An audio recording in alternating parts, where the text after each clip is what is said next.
Okay, we're going to go ahead and get started. Thanks everybody for taking time out of your busy schedules to attend our webinar on what your dealerships must have in compliance today for red flag, adverse, and risk-based pricing.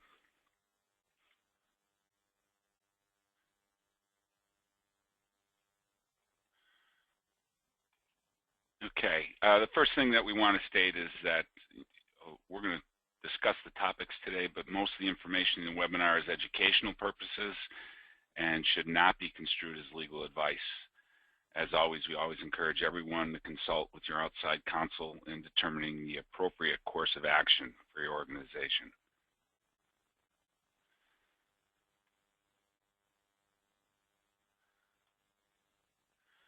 Some of the things we're going to cover today, we're going to talk about the red flag program, risk-based pricing notices and adverse action notices, and then at the end of the webinar we'll open it up for questions and answers. And you can ask your questions by going to the questions section that's part of the GoTo program on the right.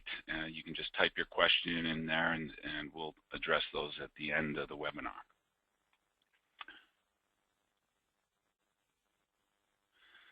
So to always start these types of webinars, I like to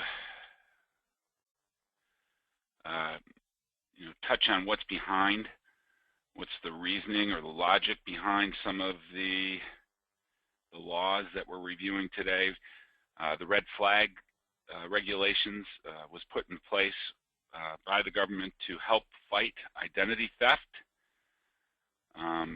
When identity theft was on the rise, and they wanted to ensure that everyone applying for credit is who they said they were, and that also that consumers were more educated on what's occurring within their credit files. We have risk-based pricing notice, again to make consumers aware of their credit rating, ensure that consumers are aware of the impact of their payments, their payment history has on their credit file, ensure that the information in their credit file is their own, is accurate, and again, part of that identity theft to make sure consumers are monitoring their credit file.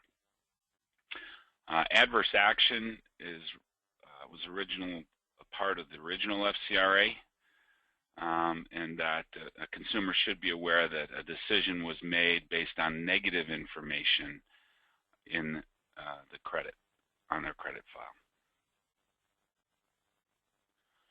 So we're going to start with the red flag program, and why are we starting with red flag first?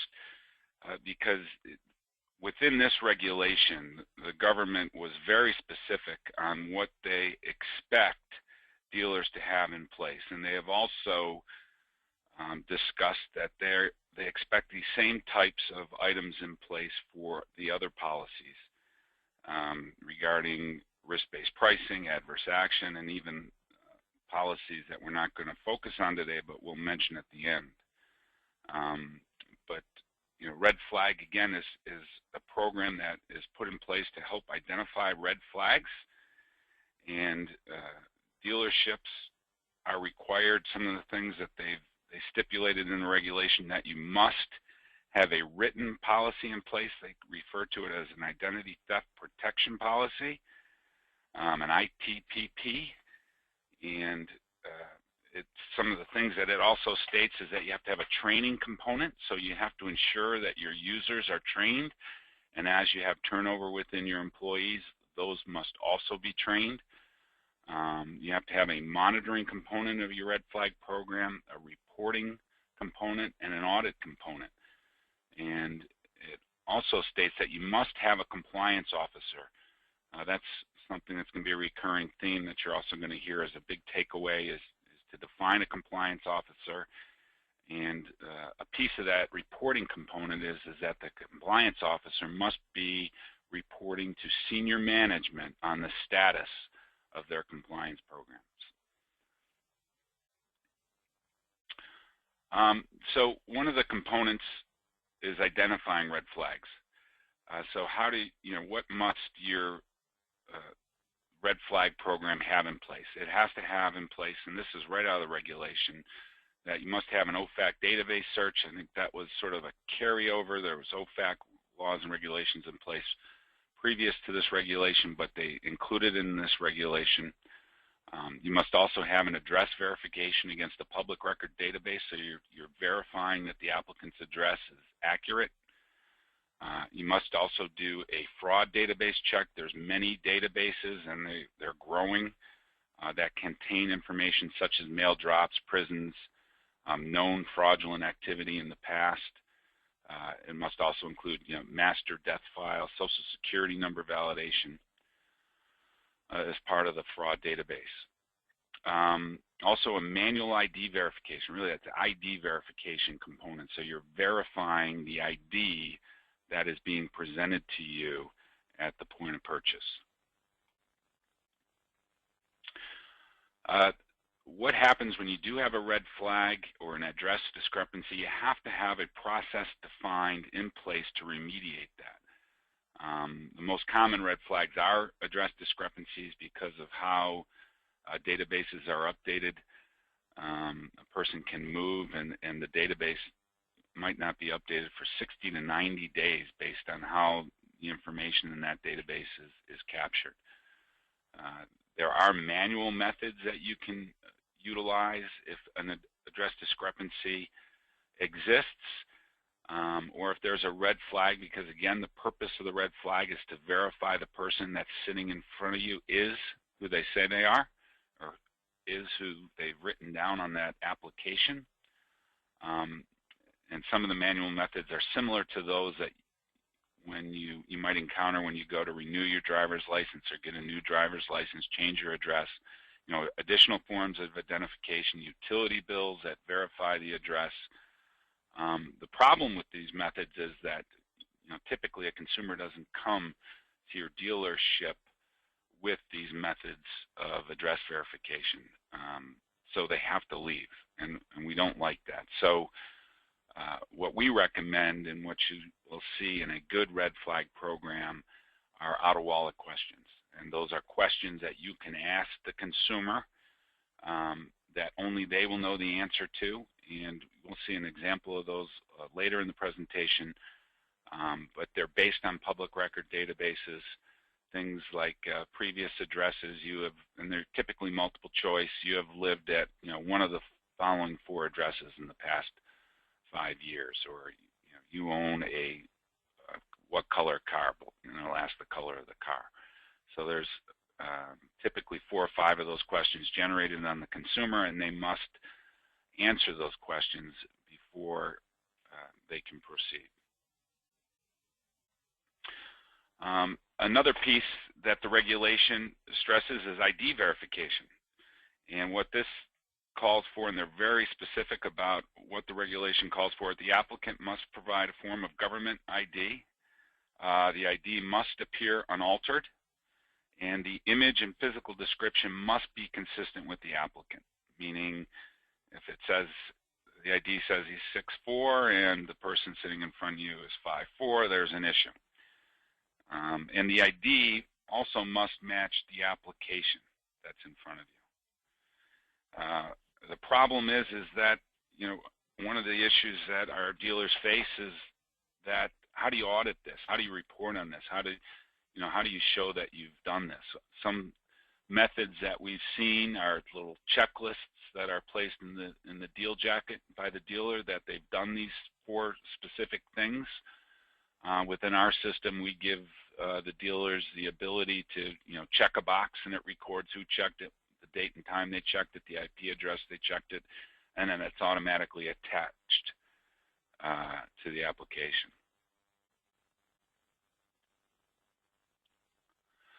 So what's at stake here if you don't comply, you're audited, and you don't have a red flag program in place? The fines can be $3,500 per occurrence.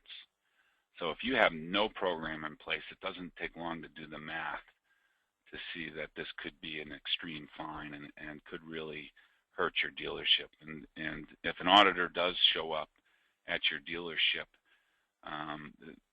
not having a program in place or not knowing, stating you're not aware is no longer an acceptable policy. They're going to be pretty harsh on you.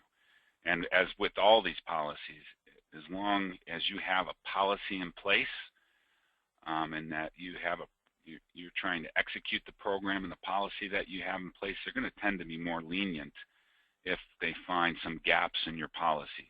And they'll give you a chance to remediate them before they come down hard on you. So again, the recurring recommendation here is, get a compliance officer defined, ensure he understands the programs and the policies that are being required of the dealership, and that he's working towards putting these policies in place.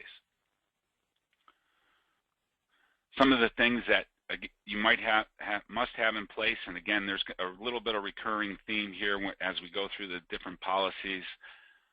You must have a defined policy and procedure in place. In the red flag, they stipulate an ITPP, but you also must have policies in place for your other components, such as adverse action and risk-based pricing. The policy must define how you're performing red flags on each of your applicants, how you're remediating those, and then how you're reporting and monitoring the progress of those, and then also how you're going to audit it on a monthly basis. So those are critical components. And then at the end, you have to ask yourself, does this cover 100% of the applicants that come to the dealership? It must. And one of the recommendations that we also make is to look at the systems. I've been in some dealerships where they're pulling credit reports in a CRM over here, a DMS over here, maybe they're using an online portal over here. So if you're defining policies and you're pulling credit in 3 different systems, that's a problem, because now I have to define policies and procedures for each of those systems. I have to have audits in place for each of those systems, reporting, monitoring. It really complicates things. So you really need to look at streamlining your processes within the dealership and trying to consolidate where you're pulling credit reports, and so that you can consolidate your compliance program, how you're doing compliance, how you're monitoring compliance. If you're pulling in 3 different systems, there might be 3 different systems, or 3 different red flag programs, 3 different risk-based pricing programs. So monitoring and maintaining 3 different systems really becomes complex. And these other components down here we discussed, how do you monitor, how do you audit, how do you report? Typically, the policies that we're discussing today, they come associated with your credit reporting provider. So, if you're not aware of how your credit reporting provider proposes you satisfy these regulations, you need to become aware of that, ask the questions. If you don't get the right answers, you need to look at changing providers. But some things that you might want to look for is, as I mentioned earlier, electronic logging, so that reporting and auditing becomes easier. So rather than doing manual reporting, you can do system-generated reports and monitor. You can monitor through systems interfaces. You want to record when a red flag occurs and how it was remediated. And you want to have reporting that can also be audited and makes auditing easier. You also want to look, if you don't have an identity theft protection policy in place today, look for your system provider to see if they provide one. And with the red flag, you also want to look for that out-of-wallet solution. Not only is it an effective method, it's also, it keeps that consumer from having to leave the dealership, and it eliminates that gaps in your policy. If you don't resolve those red flags, that could be a finable offense. So I'm going to give you some samples of our product so that you can see what a red flag product might look like and how out-of-wallet questions might be integrated. Here you can see our red flag product that's run on every credit request. You can see the credit report at the bottom, and it does appear at the top of the credit report. On the left here, it highlights the 4 key sections: the OFAC, the ID match, and the red flag fraudulent database alerts. We also have a confidence score up at the right, that how confident are we that this consumer is who they say they are. and if it approaches the yellow or red area, it will require out-of-wallet questions that are integrated into the system. And here you can also see there was an address discrepancy on the address that was on the application, so we provide the feature to run out-of-wallet questions to remediate and remove that alert. We also have a manual ID verification section here where I can click verify the ID, and it will run you through those questions. You can select them and it'll record it. And that's the important piece, that we're recording this electronically, and you have electronic auditing and reporting. We also have our dashboard. Many credit report providers today have some type of dashboard that allows you to monitor your program to ensure that these policies and procedures are being enacted within your dealership. We do have a red flag monitor section that's specific for our red flag program, and you can see here that it summarizes what's taken place to date. There was 129 applicants. There were 114 alerts. This could be a subprime or dealership, but you can see here that this dealership, they're not using auto-wallet, so they haven't resolved these either manually or automatically. So they have to use manual means to resolve the red flag alerts, or they can use the auto-wallet questions to resolve them. And by clicking on this 114 here in the red, I can see, again, the auditing and reporting component. I can see who I didn't resolve these for. And if I sold a car to one of these, I need to remediate that immediately. We're also monitoring, as the regulation states, fraud, victim, and security alerts. If a consumer states their identity has been stolen, that's part of that fraud alert check. Active duty alerts. If someone has that they're in the active duty and that shows up on their credit file, we have to make sure that we're validating that person is who they say they are in front of us. There's been a high, we see a lot of people trying to steal the identity of people that are overseas serving our country, which is unfortunate. And again, here's the manual verification. Did we verify the identity, the ID of the applicants as they come here? And you can see that this example, this dealer is not using our electronic means to verify it, so hopefully they have a manual means in place.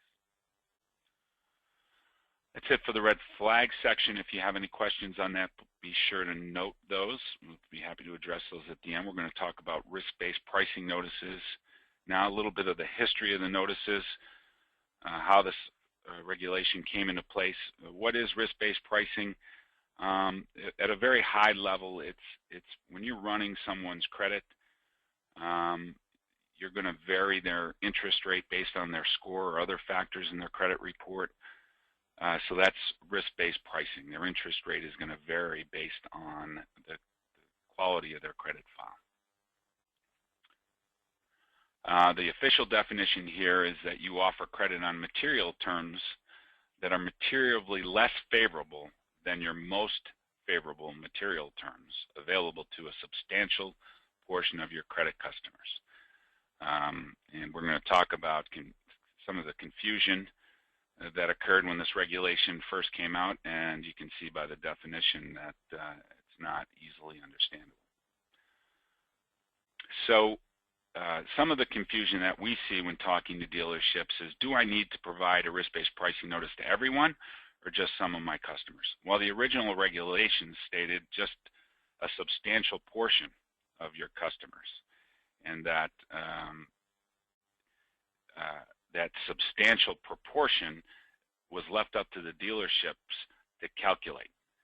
And that right away became apparent it was going to be difficult for dealerships to determine what is a substantial portion. One important note here is this regulation does refer to dealers as arrangers of credit and a participating creditor.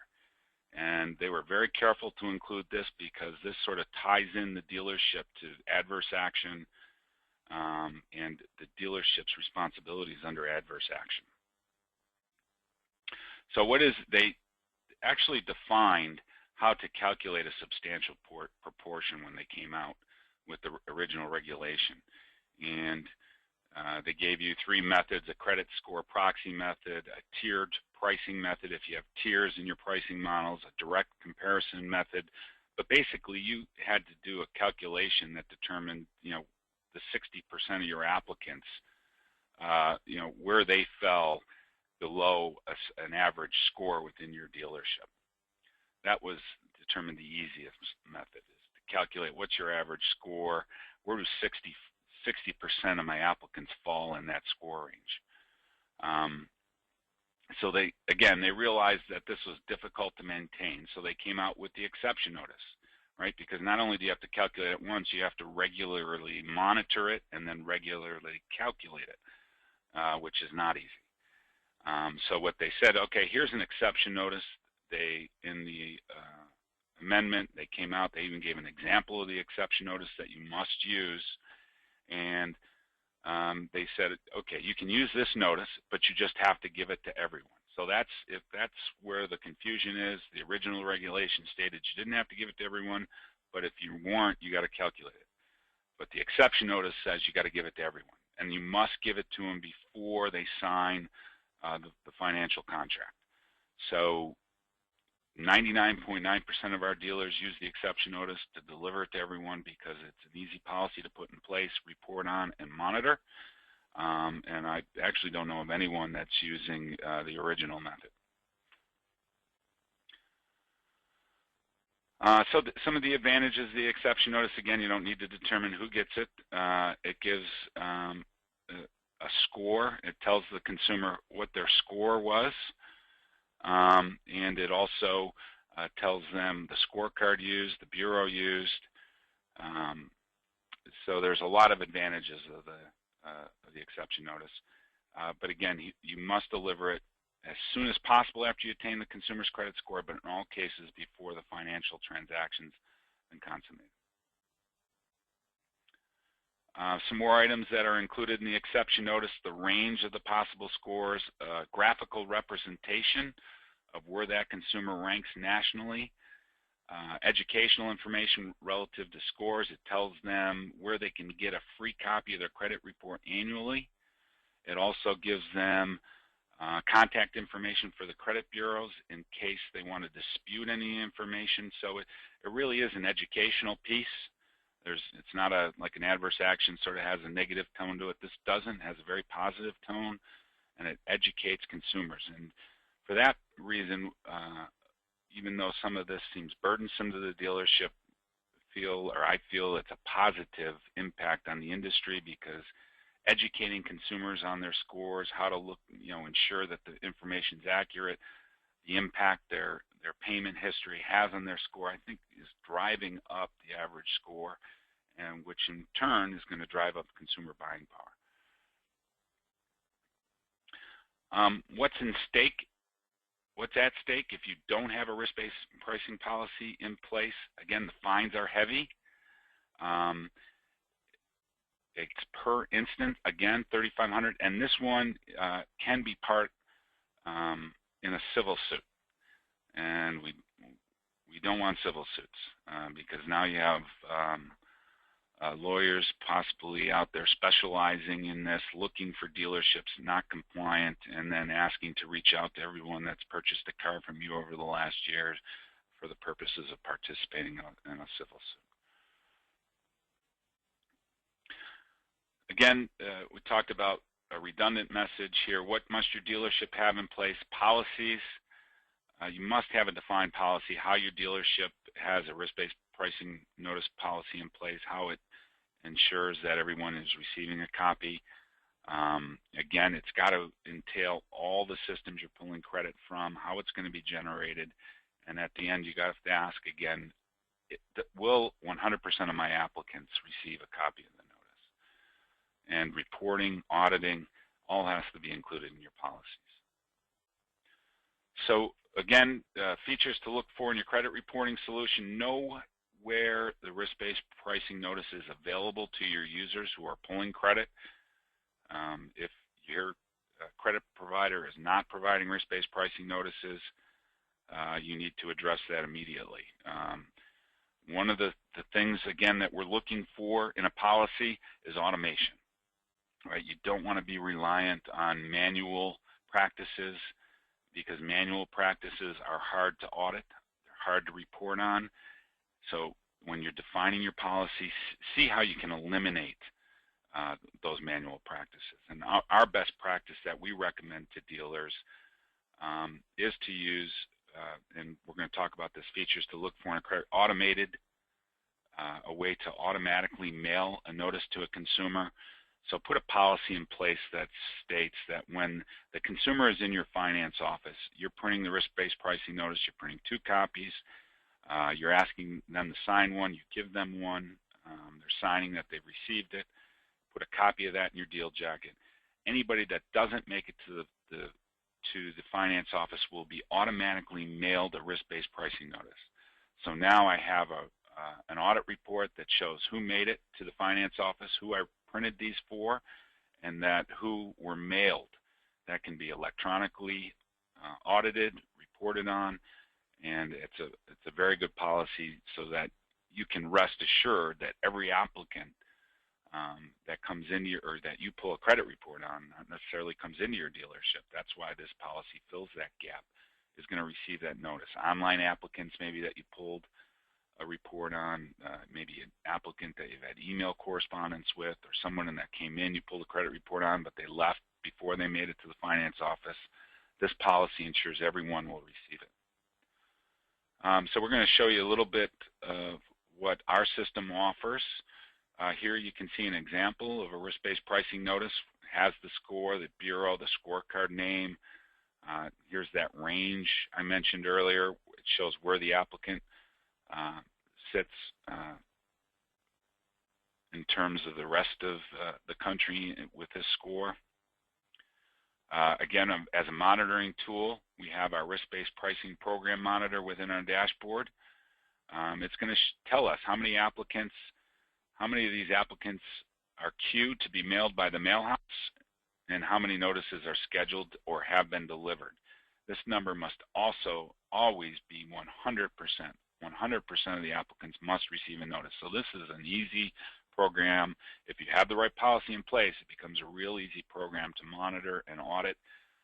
With our system, anytime it's printed, it comes out of this bucket queued to be mailed and goes into the printed locally bucket. And then we also monitor this number here, which is what you really want to look out for, is applicants with no notice delivered or viewed. And that would be anyone, if they didn't have that mail house behind it, they would fall into this bucket. Ends the risk-based pricing section. I'm going to try and get through the adverse action notice section as quickly as I can here. We're approaching the half-hour mark. If you have questions on the risk-based pricing program, please note those on the right. This also is one of the most confusing policies, has the most wide variety of opinions. So we're going to speak to our opinion. I've been in the credit industry for 20-something years, and so I've been familiar with this policy since I came into the industry. And initially, and many years ago, the dealership's conception was, I don't need to send adverse action notices, my lenders do. Well, that's not an acceptable policy. The only circumstance where that might be considered an acceptable policy, if every consumer that walks into your store, you send to the same funding source, and you're pulling credit within that funding source's system, or they're providing a credit report, but you can only send applicants to that funding source. If you're using more than one funding source, you need to be sending adverse action notices. And we'll talk more about why that is as we go through here. Again, you have to remember that the government considers dealerships an arranger of credit, and an arranger of credit has adverse action responsibilities because you are participators in the credit decision. And if you look, you'll see that language in the original FCRA. We encourage, when you're looking to put a policy in place, remember that's part of the redundant message here, is get a policy in place. Get multiple opinions. Your state associations have opinions. Your national associations, NADA, they have opinions on the adverse action program that you must have in place. Obtain one of those and adopt it as your own and ensure that you put it in place. Again, it's, if you are audited, if you have a policy, even if it doesn't align with what the auditor feels you should be doing, but you have a policy in place and you are delivering adverse action in certain situations, they're going to be much more lenient and explain why you need to audit or broaden your policy. And they might say, well, I got to come back to make sure you're doing this, but that's better than being fined. Again, penalties are steep, and it's each violation. So the confusion is, where does adverse action take place, and who do I have to deliver adverse action notices to? And I've seen a lot of presentations where they really don't dive in. They talk about adverse action, say that you need to have it in place, but they really don't talk about where it occurs in the dealership. I've seen some presentations that say, oh, just leave it up to your lender, which is really aggravating because that's not the message we want out in our industry. It's not the message that we want dealers adhering to. If the government starts auditing and finds that no dealerships have adverse action programs, they're really going to step up their fines and their audits. And when they come into our dealerships, we want to ensure that, hey, this is an industry that has this piece under control. We support all dealerships' policies. We'll offer our best practice suggestions, but we support whatever their policy is. And again, here, we're going to recommend that you automate it as much as possible so that you're not relying, you don't have manual processes in your policy, because that means manual processes can be overlooked, can be forgotten, somebody's not in someday, somebody doesn't audit the report. So if you're audited, you could come in and they could see, again, where you have gaps in your policy. So some of the things that we see some dealerships want to deliver a notice for everyone that comes in that they pull a credit report but don't sell a car to. We feel that this will cover you, but it's probably a little bit, you're sending adverse action notices to people that you don't need to send them to, those in those high score ranges. Another policy is that every customer obtains a credit report and is declined by the dealer. That, I think, everybody could agree to, that is adverse action. You pull, a consumer comes in, you pull their credit report, and you don't submit them to any lender. You don't have a subprime, a bottom of the subprime range, and you just say, I don't have a program for you. I don't have someone that will allow you to buy a car. That's adverse action. Clearly, there's not a lender involved. You pulled that person's credit. You made a decision based on your review of the credit that that person would not qualify for a loan, so they need to receive a notice from your dealership. Now, this policy has to be part of your existing policy, but it's not encompassing of all the instances where adverse action occurs. This needs to be part of it, part of your policy, part of your program, but it's not all encompassing.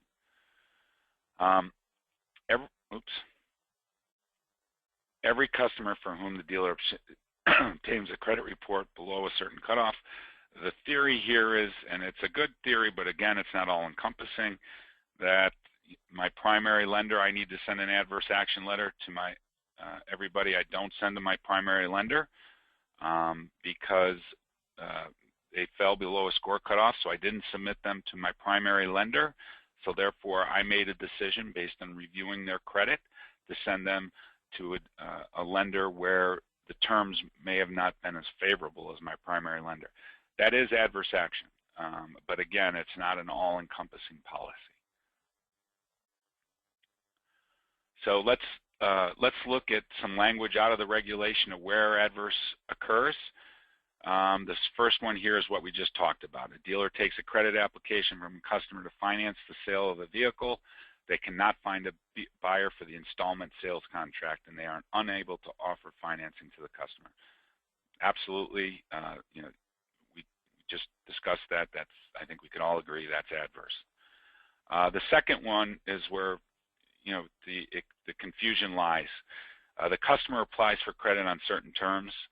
The dealership offers the deal on different terms, and the customer rejects their counteroffer. So that term, the counteroffer, and how counteroffer is defined in this sentence is really where your dealership has to have adverse action in place. So let's say you're advertising a zero interest rate loan program. The consumer walks in, you pull their credit, you're not even going to submit them for that loan program because they didn't qualify. You can tell they're not going to qualify. So you make them a counteroffer by submitting their application to a different lender with an interest rate. That's the counteroffer. Did they accept the counteroffer? If they don't buy a car, you do not need to send them an adverse action notice. If they do not buy the car, that means they didn't accept the counteroffer, and you need to send them the adverse action notice. So these are the two policies that your adverse action program must incorporate, and we work with dealers all the time in automating this for them. And we're elaborating here on when that counteroffer occurs, and note here that you can determine that by a score cutoff. You know what the minimum score your primary lender is going to accept for their program. So anybody that declines that counteroffer, falls below that score cutoff, and doesn't buy a car should be identified and sent a letter. And so this can be automated, and we automate this for dealerships all the time, and you should look to automate it, again, eliminating manual processes. So if you can define what your score cutoff is for your primary loan program, and then upload to your credit provider a list of autos of consumers who you sold a car to, you can then automatically send letters to anyone that fell below that score cutoff and did not buy a car. That's the two pieces of information you need to have a complete program in place. So now that we understand where adverse occurs and who should get an adverse action letter, let's look again at the program, and again, charge your compliance offer to define how your program and policy will be in place at your dealership. If it includes an opinion letter, include the opinion or the white paper or the policy from your state association in your program policy, so that if you are audited, they can see that you did some due diligence on the policy that you felt you should have in place. Again, you have to outline the systems where you're pulling credit, and how you're determining within each of those systems where adverse action occurs. So again, you can see the benefit of consolidating where you're pulling credit. And again, how are you monitoring, how are you auditing, and how you're reporting? And that systems automation piece is real important. Again, things to look for from where you are purchasing your credit. Make sure that a letter can be generated. You know where to generate that adverse. There's also been some changes in the adverse regulations within the last year that you must also include the score in your adverse action letter. The reason codes that come back with that scorecard must be in there, and also information on the scorecard. And the scorecard that was used, the actual name. So other things to look for in your system is if they can track what notices were printed, and again, you can have a policy where you're printing notices in the dealership and track that electronically. That really helps the automation and the reporting. Here's an example of an adverse action notice, and you can see here it's generated up top, available next to the credit reports, risk-based pricing notice. This one shows an example of co-applicants.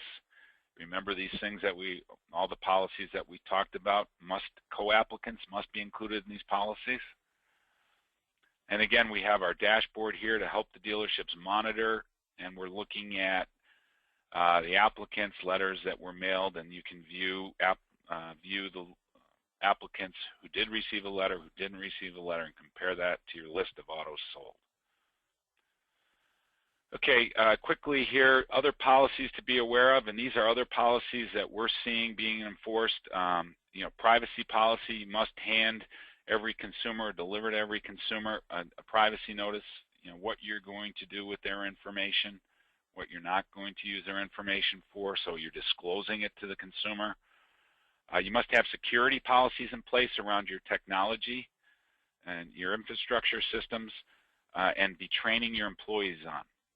So, you know, what, you know, do you have timeouts on your monitors? And when you resume, do they require a login? What are your password policies? When do they expire? Everybody has to have a unique user ID and password. Those are the type of policies. There's a large venue of sources out on the internet where you can get security policies to implement within your dealership. But again, I would get that compliance officer, start researching these policies, work with the person in charge of your IT to ensure that you have them in place. And we've also seen policies being implemented where you're surveying your vendors, your service providers. What systems are you using? Do they have policies in place that are safeguarding your information? So if you're using a third-party system to pull credit or to capture consumer information that's sensitive, consumer date of birth, social security number, the systems that are capturing that information have to be compliant, have to have these safeguards in place. And we're also data breach. We're seeing data breaches on the rise. Hackers are hacking into systems like DealerTrack, Route 1, and they're hacking into your dealership's information. You're responsible for that. We're coming out with a data breach program that will have insurance to help protect you of the costs in the case that you do have a data breach, and then a response plan. You have to have a response plan in place. If there is a data breach, how are you informing consumers, and how are you helping consumers secure their identity? So just to recap here, and then we'll open it up to questions and answers. Again, what are the big takeaways from today? First, hopefully, from what you've learned today, you've come to the understanding that you have to take action. You cannot continue to do anything because of the fines, because audits are starting to occur. So hopefully you're going to, you know, agree to take action. Appoint a compliance officer to assess what you have in place, assess what's available to your dealership today. You know, consider consolidating your sources of credit when you're putting your policies in place. Make sure you have written policies for these items. You know, get them in place and stay compliant. You know, it's inexpensive to be compliant. It might look to be expensive or additional cost to your transactional and to have overhead to monitor this. It might seem like it's an additional cost, but it's very inexpensive to be out of compliance and to have an audit occur. So we're going to go ahead and open it to questions and answers.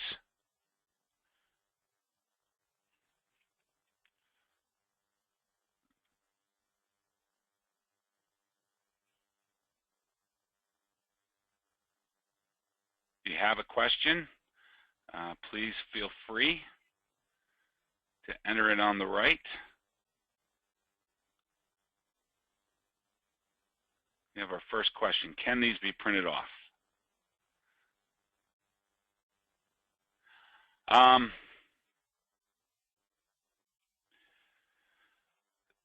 not sure what you're referring to. If you're referring to the risk-based pricing notices, the adverse action notices, they can be printed off. The problem with a total policy with just printing them off, I would recommend if you are going to print them off, to print off 2 copies. Does this cover 100% of your applicants printing them off and delivering to the consumers? I think you'll find that it doesn't, and it still leaves a gap.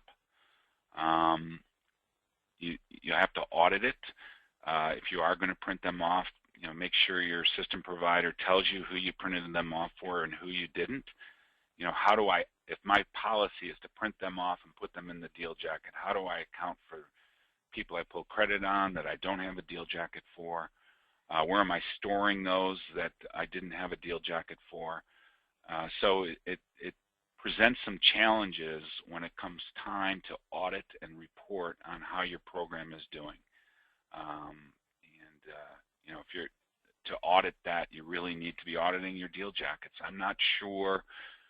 You don't want to have to audit every one of your deal jackets. Do you want to do a random audit? When you have an automated process in place on deal jackets, that's much less.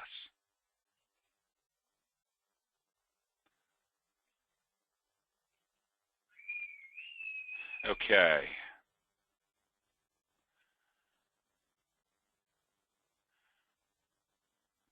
Next question here. We are a finance company, but we do not pull credit. We use the credit reports from the dealerships. Would this letter apply to us as well, or only for those who pull credit? If you are a finance company and you're using the dealership's credit report, you are in violation of the FCRA. I promise I won't disclose your name and the dealership who posed that question or the finance company who posed that question. The way to look at reusing multiple credit reports is that every time someone looks at a consumer's credit report, the FCRA states that an inquiry must be placed on that consumer's file so they're notified that that institution looked at their credit report. You cannot share credit reports between dealerships and finance institutions. There are some finance institutions out there that pull credit reports and offer their dealerships free access to them. My opinion is that's a violation of the FCRA because multiple people are making credit decisions on viewing that file. Next question. Why mail RPN if it's signed by the customer before signing financial paperwork? Shouldn't copy be provided to the customer at that time? If I wasn't clear, but that is our best policy, best practice is to present that to the consumer at the signing ceremony and to retain a copy and to mail to everyone that doesn't make it to that signing ceremony. In other words, you didn't print. Now, we do recommend to some dealerships to mail to all, which I think answers your question. The reason sometimes we recommend that to dealerships is that it makes auditing easier. If it's a dealership that might not have a compliance officer in place or doesn't have good program policies, if you just mail to everyone, you're in compliance. However, you still have to present that to the consumer prior to the signing, and you have to show that. So for auditing purposes, it might make things easier to mail to all, but you still have to be presenting it in the finance office prior to the signing ceremony.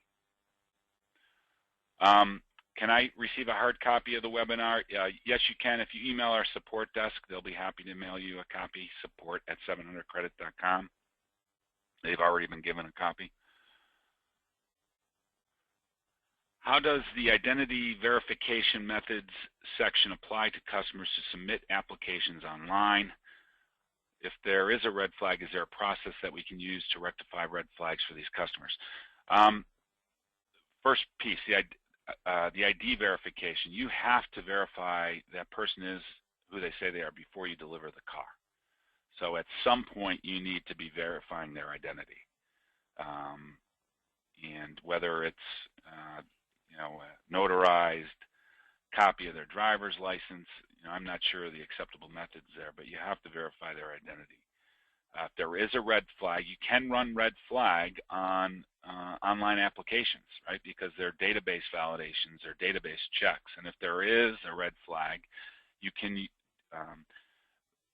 deliver the out-of-wallet questions over the phone. You can ask the questions and select the answer that the user provides or the consumer provides.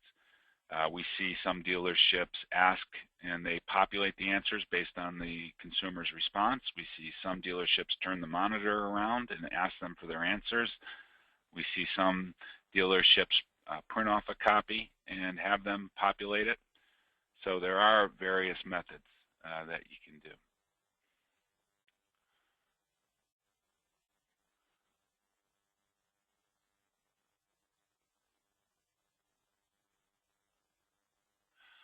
When is printed federal notices free and when do we get charged? We don't charge our dealerships for printing notices and delivering to consumers. We charge for the mail house. It's a fairly reasonable price, considering it includes postage, printing, stuffing of the envelope. I think our retail price is $1.05. Again, we can automate that, and we tie it into an automated solution.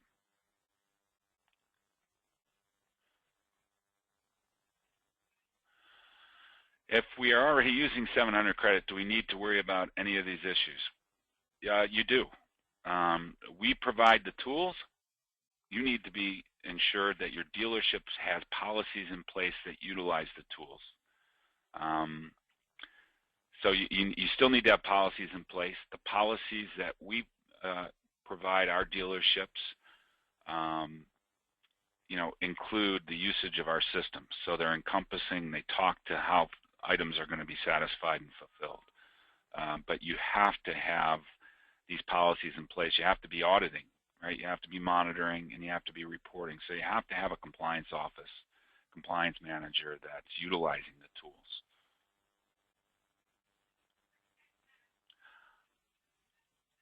How does all this work with online applications? Well, online applications doesn't alleviate you from the requirements of the regulations. If let's say, and we offer an online application, finance application that dealers can post on their websites that feed our systems. It can feed a pre-screen soft pull product. It can feed a credit pull. And it can be, the red flag piece can be automated. The database check can be done, and you can generate the out-of-wallet questions to ask the consumer over the phone in an online scenario. The risk-based pricing notice, you still have to deliver to the consumer. You can email a risk-based pricing notice to the consumer. I probably should have mentioned that's part of the program. You can, and that will be tracked if a notice is emailed to the consumer in an online environment. Adverse action notice. So you still, that's the one that you really want to be careful of. You still have to deliver adverse action notices for online applications. And again, that's why that tying that and automating that mail house is so important. If you don't print and deliver that adverse action notice, we have dealerships that print them for free and mail them themselves. But again, that ties into the auditing component and reporting. Our mail house ties into all our electronic monitoring and auditing and reporting so that we record when we mail it. You can see that it was mailed by the U.S. Post Office. But you still have to deliver that adverse action notice when it occurs.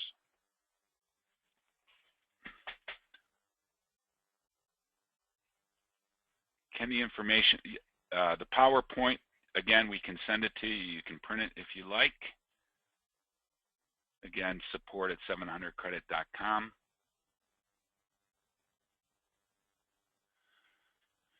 Can you print a score disclosure exception notice from 700 Credit? Yes, you can. There's print buttons within the screens.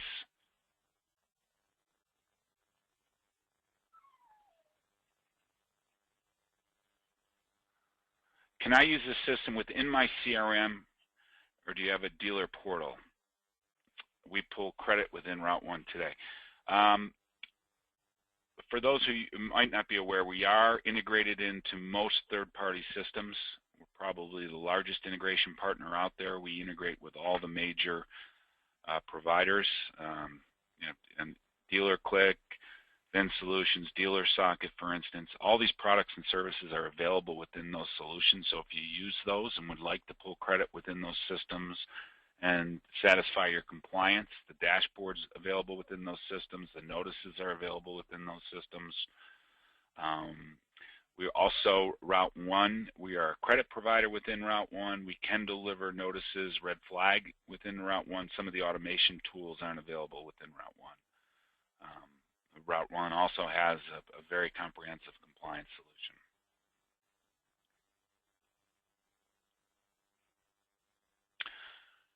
So why do customers get adverse action letters if they have been approved but are waiting for a vehicle to come in for longer than 30 days? that's a 30 days. After 30 days, you start to fall outside the window of a timely matter.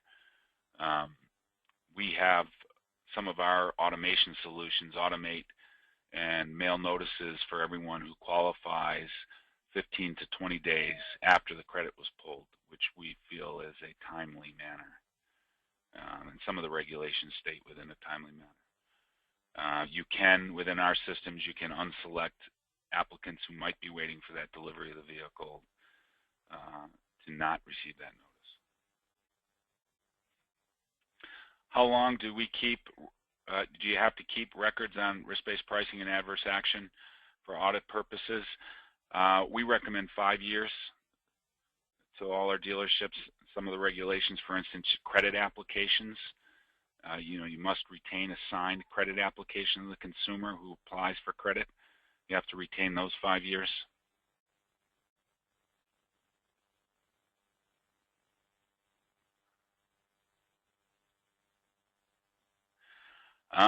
Any chance of reduction in any of this red tape from the government in the near future? I think what you'll find is they think it's working, red flag.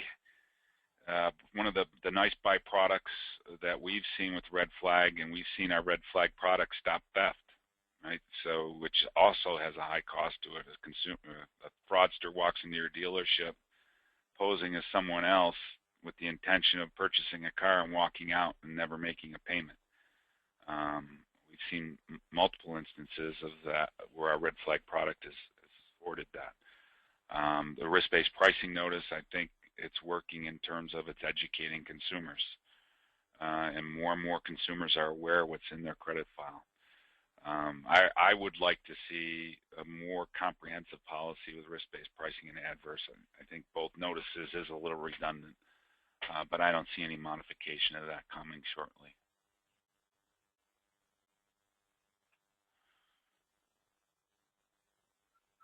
I have time for one more. There's many more questions here. I apologize.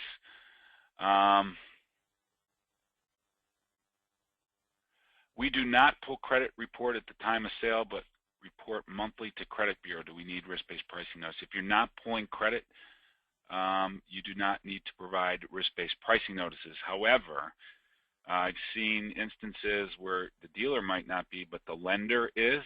In that situation, if you're arranging finance, you still need to provide risk-based pricing notices. So to answer your question, we do not pull credit at the time of sale, but report monthly to credit report. Is a credit report being pulled on that consumer, and are you arranging financing? If you are, then yes, you need to provide a risk-based pricing notice. And we've seen dealerships who weren't pulling credit start to pull credit just because they need to provide that risk-based pricing notice to be in compliance with the law. Consumers paying cash for the car, you do not need a risk-based pricing notice.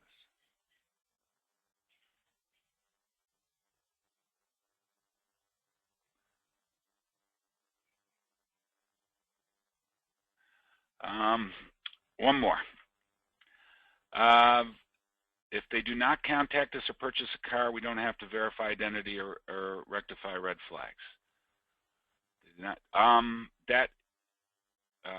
don't have to verify identity. That is true, right? If so, someone applies for credit, you pull their credit report, red flags occur within their red flag section, but they don't